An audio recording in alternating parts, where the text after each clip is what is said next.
అనుదిన దైవ కృప. నేను చేయబోవుచున్న దానిని నీవు నిశ్చయముగా చూచెదవు. నిర్గమకాండము 6వ అధ్యాయము 1వ వచనము. ఈ మాటను దేవుడైన యెహోవా మోషేకు చెప్పిన మాట. మోషేను తన జనులైన ఇశ్రాయేలీయులను అణచివేస్తున్న ఫరోని దేవుడు ఏమి చేయబోతున్నాడో, ఫరో యొక్క మనసును ఏ విధముగా దేవుడు అనుకూలముగా మార్చబోతున్నాడో దానిని నిశ్చయముగా నేను చేస్తానని మోషేకు దేవుడు వాగ్దానం ఇస్తున్నాడు.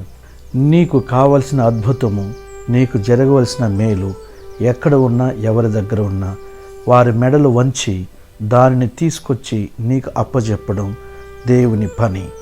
ఆయన నిశ్చయముగా చేస్తాడు. నీకు రావలసినవి, నీవు పొందుకోవలసినవి ఎక్కడ ఉన్నా, ఎవరి దగ్గరున్నా నీకు వస్తుంది. దేవుడి కార్యమును నీ ఎడల జరిగించునుగాక, నిశ్చయముగా జరిగించునుగాక. God bless you.